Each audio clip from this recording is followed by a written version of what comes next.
میرا شوہر بڑا ظالم تھا، بات بات پر شک کرتا۔ ایک دن اسی شک میں آ کر طلاق دے ڈالی۔ میں بہت روئی اور میکے چلی گئی۔ جب اس کا غصہ ٹھنڈا ہوا تو وہ میکے منانے کے لیے آیا اور پھر رو کر معافی مانگی اور بولا کہ حلالہ کر لو۔ میں نے صاف انکار کر دیا۔ پھر اماں بولی کہ طلاق یافتہ کا دنیا میں کوئی مقام نہیں ہوتا۔ میں مجبور ہو گئی۔ تب میرے شوہر نے میرا نکاح اپنے دوست سے کروایا، لیکن وہ صرف رات کے 3 بجے اندھیرے میں کمرے میں آتا اور اندھیرے میں ہی واپس چلا جاتا۔ ایک دن میں غصے میں آ کر روشنی جلائی تو پیروں تلے زمین نکل گئی، کیونکہ وہاں تو میرا نام مریم ہے۔ میں ایک اچھے خوشحال اور عزت دار گھرانے سے تعلق رکھتی ہوں۔ گھر میں ہر سہولت موجود تھی اور سب بہن بھائی مناسب حد تک پڑھے لکھے ہوئے تھے۔ جب میری عمر 20 سال ہوئی اس وقت تک میرے دونوں بھائیوں کی شادی ہو چکی تھی۔ مجھ سے بڑی بہن اور میرے لیے ساتھ ہی رشتہ دیکھے جا رہے تھے۔ ہم دونوں بہنیں خوبصورت اور متناسب جسامت کی حامل تھیں۔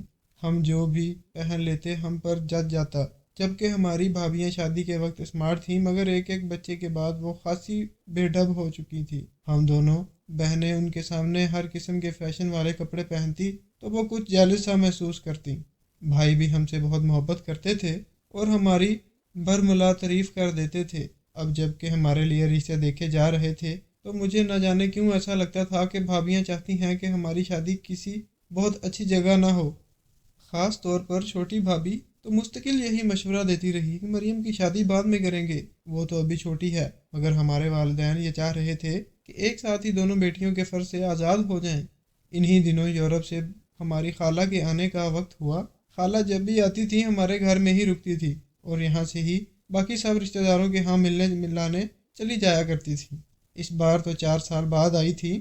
ہم دونوں بہنوں کو دیکھ کر تو ان کے آنکھوں میں ایک چمک سی آ گئی اور ہمیں گلے لگا کر خوب پیار کیا۔ کہنے لگی کہ تم دونوں تو کتنی پیاری ہو گئی ہو۔ ہم اس طرح کی تعریف سن کر شرما گئے۔ ویسے ہم دونوں بہنوں میں سال بھر کا ہی فرق تھا اور ہم برابر ہی لگتی تھی، اسی لیے ہم باجی آپی کا تکلف بھی نہیں کرتے تھے اور ایک دوسرے کو نام سے ہی پکارتے تھے۔ ہم دونوں میں دوستی بھی بہت تھی، بلکہ ایک دوسرے کے رازدار بھی تھے۔ خالہ کے آنے سے گھر میں ایک خوشگوار سی ہلچل مچ گئی تھی۔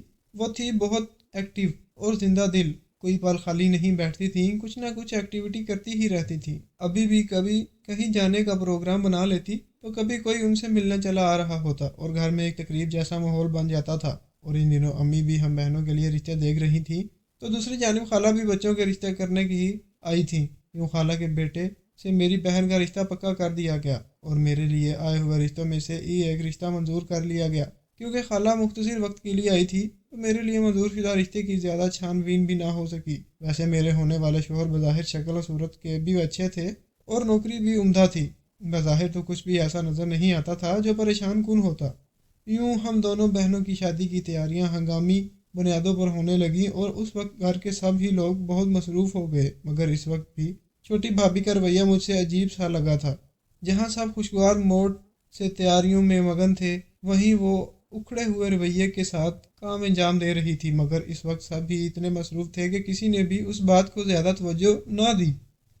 میں نے بھی یہی سوچ کر توجہ نہ دی کہ کاموں کی تھکن کی وجہ سے چڑچڑی ہو رہی ہے۔ بڑی بہن کا تو زیادہ سامان لینا نہیں تھا، اسے تو شادی کر کے 1 ہفتے بعد ہی یورپ چلے جانا تھا، اس لیے اس کے صرف کپڑے اور زیور لیے گئے۔ مگر میرے لیے تو ہر چیز ہی خرید لی گئی اور یوں یہ طوفانی تیاریاں ہماری شادی تک جاری تھیں۔ ہماری شادی بڑی دھوم دھام سے انجام پائی۔ بہن شادی ہال سے دوبارہ اپنے گھر واپس آ گئی۔ وہاں ایک کمرہ دلہن کے لیے سیٹ کر دیا گیا تھا، جبکہ میں رخصت ہو کر اپنے سسرال چلی گئی تھی۔ ایک ایک دن کے فرق سے ہم دونوں کا ولیمہ بھی انجام پا گیا اور یوں ہماری نئی زندگی کا سفر شروع ہوا۔ شادی کے 15 دن بعد جب تک خالہ کے جانے کا وقت نہ ہوا، میری اور بہن کی مشترکہ دعوتوں میں ہی وقت گزر گیا۔ جب بہن اصل میں گھر سے رخصت ہو کر پردیس سدھاری تو پھر حقیقی معنوں میں مجھے احساس ہوا کہ میں اب کسی نئے گھر اور سسٹم کا حصہ بن چکی ہوں۔ میرے شوہر کی عادت اور فطرت شروع میں تو پتہ نہ چلی، یہ شاید میں نے غور ہی نہ کیا، آنے جانے میں اتنی مصروف تھی۔ اب جو گھر میں ٹکی اور معاملات زندگی شروع ہوئے تو احساس ہوا کہ میرے شوہر کچھ شکی مزاج کی ہیں۔ میں تو اپنی وہی آزاد فطرت سے ہی سب سے مل جل کر رہتی تھی، عورتوں میں بھی کزن سے ہنسی مذاق سب چلتا تھا اور مجھے علم ہی نہ ہوا کہ وہ ایک ایک بات نوٹ کر رہے ہیں۔ بعد میں انہوں نے مجھ پر طنز کے تیروں کی برسات کر دی۔ جب وہ شروع میں مجھے کچھ ایسا کہتے تو میری سمجھ میں ہی نہیں آتا کیونکہ ہمارے گھر میں تو ہم بہنیں یا بھابیاں سب کو پہننے اور اوڑھنے اور بات چیت کی مکمل آزادی تھی، اس لیے مجھے سمجھ ہی نہیں آتا تھا کہ کون سی بات یا کس چیز پر ان کا موڈ خراب ہوتا۔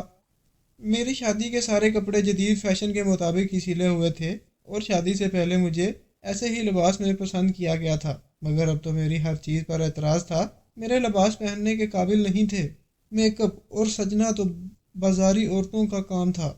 اس سب کے بعد ایک بھاری بھرکم برقع مجھ پر لاد دیا گیا۔ مجھے تو کچھ سمجھ ہی نہیں آ رہا تھا کہ آخر یہ سب ہو کیا رہا ہے۔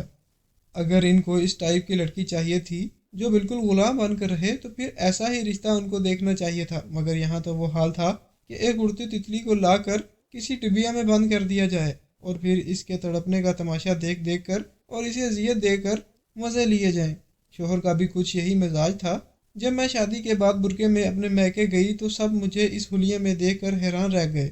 سادہ لباس، دھلا ہوا چہرہ اور بجھی ہوئی صورت میں تو اس طرح جانا ہی نہ چاہتی تھی، مگر کب تک نہ جاتی۔ بہت دن گزر گئے تھے اور میری امی کے بار بار فون آ رہے تھے کہ تمہاری بہن تو پردیس چلی گئی ہے مگر تم تو اس شہر میں ہی ہو۔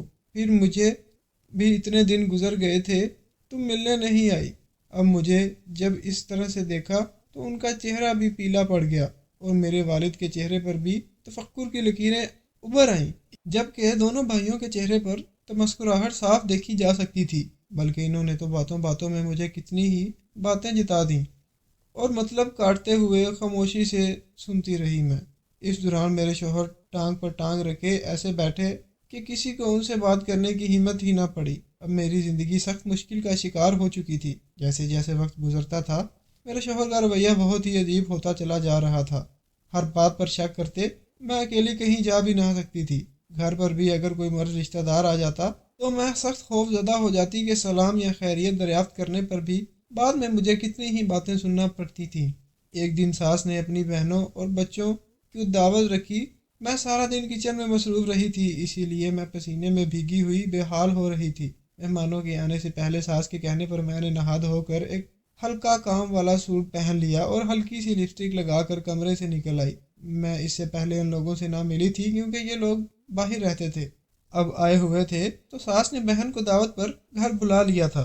میری ساس جس طرح بچے بچے کر رہی تھی تو مجھے لگا کہ کم عمر کے بچے ہوں گے، مگر جب وہ آئی تو ان کے 4 جوان بیٹے ساتھ تھے۔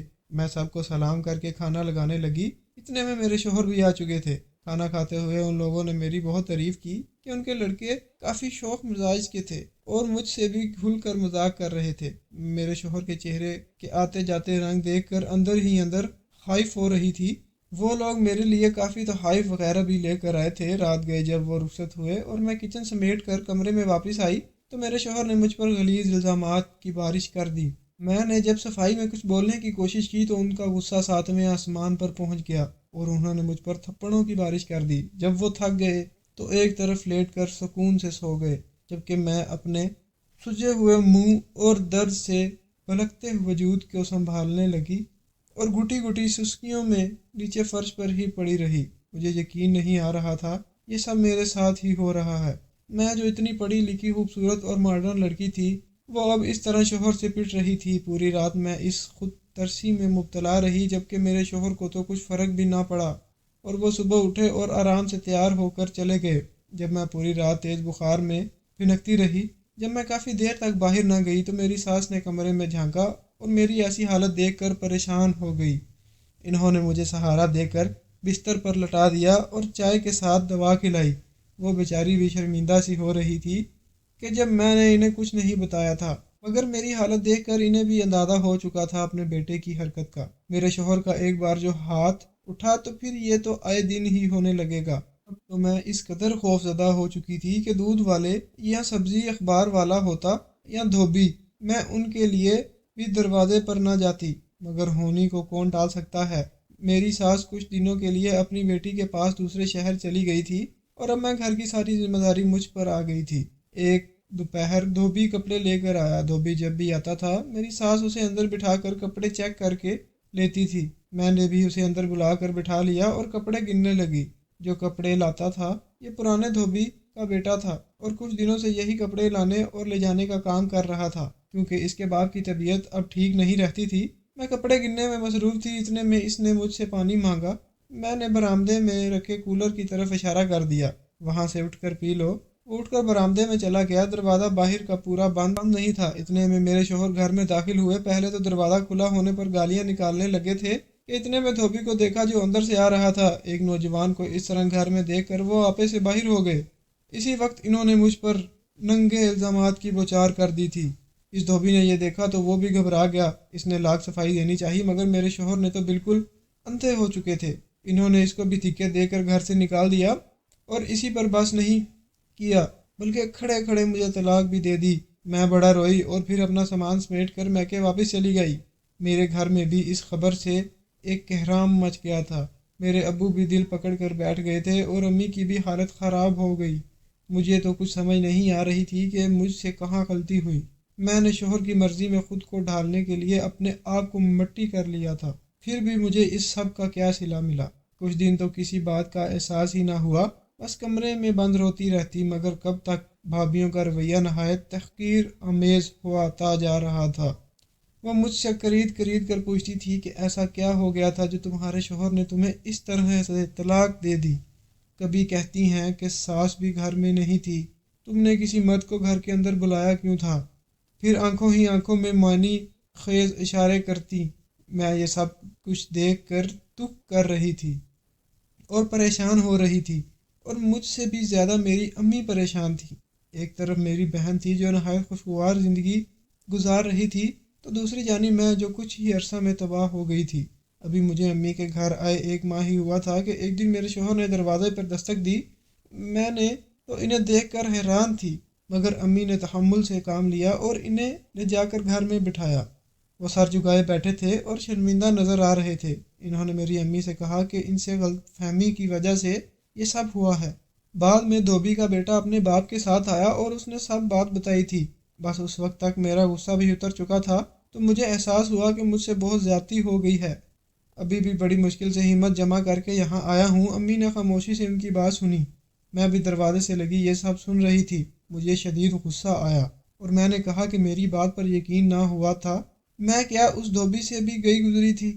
ویسے بھی اب تو آپ مجھے 3 طلاقیں دے چکے ہیں اور مجھ پر الزامات لگا کر مجھ کو ذلیل کر چکے ہیں، تو اب اس شرمندگی کا کیا فائدہ؟ وہ اس وقت تو اٹھ کر چلے گئے اور میں اپنے نصیبوں کو روتی رہی، مگر کچھ ہی دن کے بعد وہ دوبارہ آ گئے اور رو کر معافی مانگنے لگے۔ امی نے بھی کہا کہ اب تمہاری معافی سے کیا ہو سکتا ہے، تو کہنے لگے کہ اگر یہ راضی ہو جاتی ہے تو میں حلالہ کروا لیتا ہوں۔ یہ سن کر میں چیخ پڑی اور روتے ہوئے وہاں سے چلی گئی۔ بعد میں میری امی میرے پاس آئی اور کہنے لگی کہ بیٹا، طلاق یافتہ عورت کا معاشرے میں کوئی مقام نہیں ہوتا، تمہارے سامنے ہی ہے۔ ابھی تو تمہارے ماں باپ زندہ ہیں تو تمہاری بھابھیوں کے مزاج تمہیں نظر آ رہے ہیں، جب ہم نہ رہے تو تمہارا کیا بنے گا؟ میری مانو تو اس تجویز پر عمل کر کے دوبارہ اپنا گھر بسا لو۔ اس کے بعد امی نے مجھے کافی مجبور کیا اور میرے شوہر نے بھی مجھے کہا کہ اپنے ایک دوست سے بات کر چکا ہوں میں، اب میری عدت بھی پوری ہو چکی تھی اور مجھ پر سب کا پریشر بھی تھا، جبکہ میرا دل اس فیصلے پر بالکل بھی راضی نہ تھا، مگر پھر بھی میں اس تجویز پر راضی ہو گئی۔ میرے پہلے شوہر نے کافی دور ایک فلیٹ کرائے پر لیا اور میں وہاں منتقل کر دی گئی۔ پھر اس نے کسی سے میرا نکاح پڑھوا دیا، مگر مجھے علم نہ ہوا کہ وہ کون تھا۔ جب رات ہوئی تو میرے فلیٹ میں اکیلی تھی، میں کافی دیر انتظار کرتی رہی، مگر جس سے میرا نکاح ہوا تھا وہ آیا نہیں۔ رات کے کوئی 3 بجے کا وقت تھا، جب میں گہری نیند میں تھی تو کوئی میرے کمرے میں آیا اور اندھیرے میں ہی حقوق کے زوجیت ادا کر کے جس طرح آیا تھا اسی طرح واپس چلا گیا۔ میں تو حیران ہی تھی، پر اب یہ سب تو برداشت کرنا ہی تھا۔ اب ہر روز صبح میری امی میرے پاس آ جاتی تھی اور رات کو چلی جاتی تھی۔ ہر روز رات 3 بجے کے قریب میرا اجنبی شوہر آ جاتا تھا اور اندھیرے میں ہی چلا جاتا تھا۔ اس دوران یہی سوچتی رہتی کہ آخر میں اس حوالے پر راضی ہی کیوں ہوئی ہوں، اس شوہر کے لیے جس نے مجھے اتنی اذیتیں دی تھی، اور اب پھر مجھے اس اذیت سے گزرنا پڑ رہا ہے۔ میں یہی سوچتی تھی اور آنے والے وقت سے ڈرتی تھی کہ میرا شوہر جتنا شکی مزاج تھا، وہ کیا وہ اس طرح کسی دوسرے مرد کے ساتھ رہنے کے بعد مجھے تانے نہیں دے گا؟ یہی سوچیں مجھے اپنے گھیرے میں لیے ہوئے تھی۔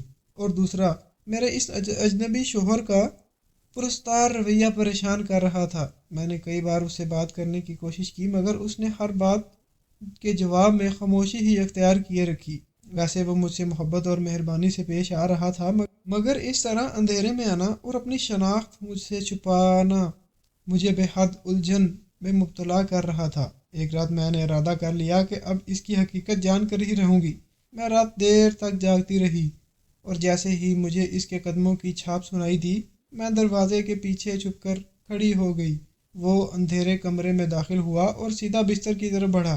میں نے اس کے آگے بڑھتے ہی لائٹ آن کر دی اور پھر جیسے ہی میری نظر اس کے چہرے پر پڑی، میرے قدموں تلے سے زمین نکل گئی۔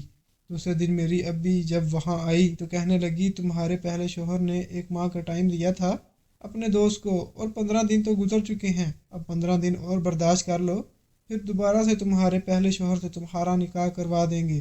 میں سر جھکا کر خاموش ہو گئی اور کچھ بھی نہ بولی۔ اس طرح 15 دن مزید گزر گئے اور 30 دن پورے ہوتے ہی میرا پہلا شوہر وہاں چلا آیا اور اپنے دوست کا انتظار کرنے لگا، مگر پوری رات کے انتظار کے باوجود وہ نہیں آیا۔ دوسرے دن میری امی مجھے اپنے ساتھ لے کر گئیں۔ ادھر میرا پہلا شوہر پاگلوں کی طرح میرے دوسرے شوہر کو تلاش کر رہا تھا، مگر اس کا کچھ بھی پتہ نہ چل رہا تھا، وہ کہاں چلا گیا ہے۔ سبھی اس بات کو لے کر بہت پریشان تھے، خاص طور پر میرے پہلے شوہر کی تو بری حالت تھی، وہ تو غصے سے ابلے جا رہا تھا، مگر میں اس سب میں آخر کیا کر سکتی تھی؟ میں تو امی کو پہلے ہی بتا چکی تھی کہ وہ رات کے اندھیرے میں آتا ہے اور اندھیرے میں ہی چلا جاتا ہے۔ اسی طرح سے 3 مہینے گزر گئے اور مجھ پر ایک نئی آفت آن پڑی۔ مجھے اپنے وجود میں ایک اور زندگی کا احساس ہونے لگا۔ اس بات کا ذکر میں نے امی سے کیا تو وہ بھی پریشان ہو گئی کہ اب کیا ہوگا۔ دوسری جانب میرے پہلے شوہر نے اب میری امی پر پریشر ڈالنا شروع کر دیا کہ ہم لوگ کورٹ میں کیس کر کے خلا لے لیں گے، مگر اس بات پر میں راضی نہ ہوئی، بلکہ میں تو اب اس بچے کی وجہ سے جو میری کوکھ میں پل رہا تھا کسی بھی طرح واپس پہلے شوہر کے پاس نہیں جانا چاہتی تھی۔ اب تو میری امی بھی سر پکڑ کر بیٹھ گئی تھی کہ یہ کیا ہو گیا ہے، یہاں تو سب کچھ اور ہی سوچے بیٹھے تھے۔ آخر میری امی نے میرے پہلے شوہر کو بھی بچے والی بات بتا دی۔ یہ سن کر تو وہ بے قابو ہو گیا اور کہنے لگا کہ وہ اپنے دوست کو قتل کر دے گا۔ معاملات دن بدن بگڑتے جا رہے تھے۔ میری بہن اور خالہ کو بھی ان باتوں کا علم ہو گیا تھا۔ انہوں نے امی سے کہا کہ ہم مریم کا ویزا بھیج رہے ہیں، ان حالات میں اس کا وہاں رہنا درست نہیں، آپ اسے ہمارے پاس بھیج دیجئے۔ امی نے بھی یہی مناسب سمجھا، کیونکہ میرا پہلا شوہر قسم کھا کر بیٹھا تھا کہ وہ مجھے اور میرے دوسرے شوہر کو قتل کر دے گا۔ چپ چاپ سے میں نے سفر کی تیاریاں کی، یہاں تک کہ بھابھیوں کو بھی علم تک نہ ہونے دیا، اور میں ایک رات ایئرپورٹ سے یورپ کے لیے روانہ ہو گئی۔ آج بھی وہ وقت یاد کرتی ہوں تو روکٹے کھڑے ہو جاتے ہیں۔ آج میں اپنے 2 بچوں اور شوہر کے ساتھ خوشگوار زندگی گزار رہی ہوں۔ پہلے شوہر کے بارے میں پتہ چلا تھا کہ اس نے کسی اور لڑکی سے دوسری شادی کر لی تھی اور کچھ عرصہ کے بعد بھی اسے طلاق دے دی۔ میں اللہ کا لاکھ لاکھ شکر ادا کرتی ہوں کہ میں اس اذیت اور تکلیف سے بچ گئی۔ آپ لوگ سوچ رہے ہوں گے کہ اس اجنبی کا کیا ہوا جو رات کے اندھیرے میں آتا تھا، تو جناب وہی تو اب میرے ساتھ ہے اور میرے بچوں کا باپ ہے۔ اس رات جب میں نے ہمت کر کے لائٹ جلائی تو وہاں دھوبی کے بیٹے کو دیکھ کر میں حیران رہ گئی تھی۔